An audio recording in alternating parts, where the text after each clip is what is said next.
Assalamualaikum warahmatullahi wabarakatuh. Kami dari kelompok 3 yang beranggotakan Abdurrahman, Diniati, Rizka Azhara, Rohayati Zakia, dan Syifa Khalisa. Pancasila sebagai dasar negara.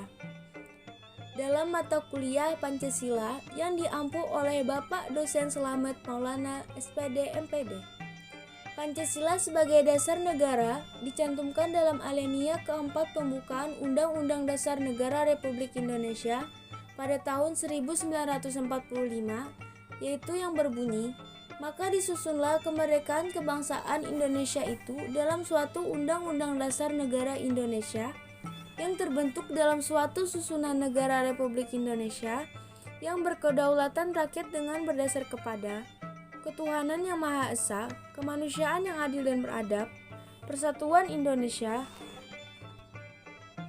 dan kerakyatan yang dipimpin oleh hikmat kebijaksanaan dalam permusyawaratan perwakilan, serta dengan mewujudkan suatu keadilan sosial bagi seluruh rakyat Indonesia.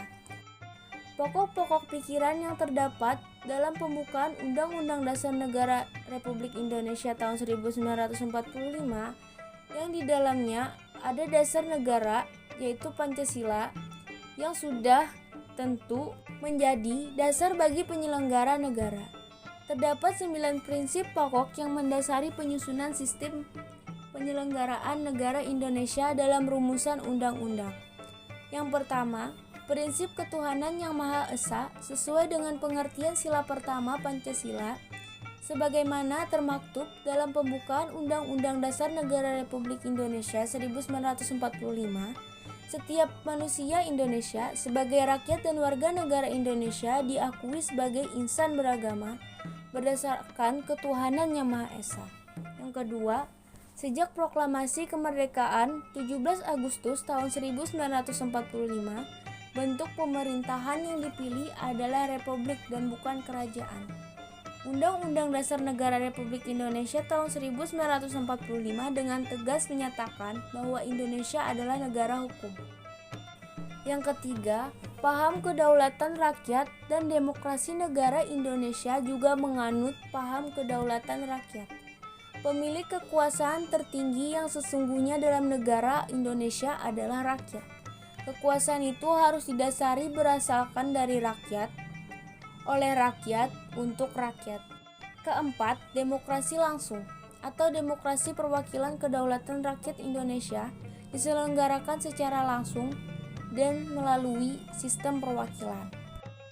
5. Pemisahan kekuasaan dan prinsip checks and balance Undang-Undang Dasar Negara Republik Indonesia 1945 pasca amandemen, kedaulatan rakyat itu ditentukan dibagikan secara horizontal dengan cara memisahkan menjadi kekuasaan-kekuasaan yang dinisbatkan sebagai fungsi lembaga-lembaga negara yang sederajat dan saling mengendalikan satu sama lain berdasarkan prinsip checks and balance.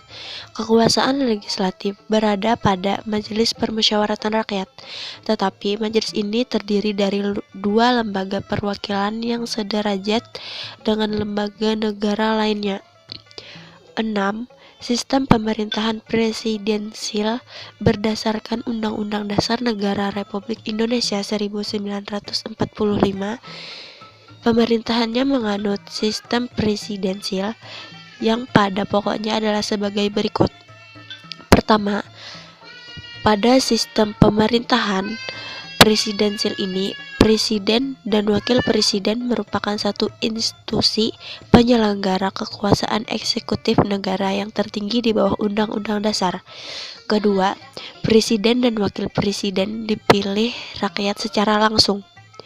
Ketiga, Dewan Perwakilan Rakyat dapat meminta pertanggungjawaban hukum apabila presiden diduga melakukan pelanggaran hukum dan diproses sesuai dengan ketentuan dalam Undang-Undang Dasar. Keempat, dalam hal ini terjadi kekosongan jabatan presiden atau wakil presiden, pengisiannya dapat dilakukan melalui pemilihan dalam sidang MPR. Kelima, para menteri adalah pembantu presiden, diangkat dan diberhentikan oleh presiden, bertanggung jawab kepada presiden dan tidak kepada parlemen. Keenam, untuk membatasi kekuasaan presiden ditentukan bahwa masa jabatan presiden adalah 5 tahun dan tidak boleh lebih dari 2 kali masa jabatan. 7.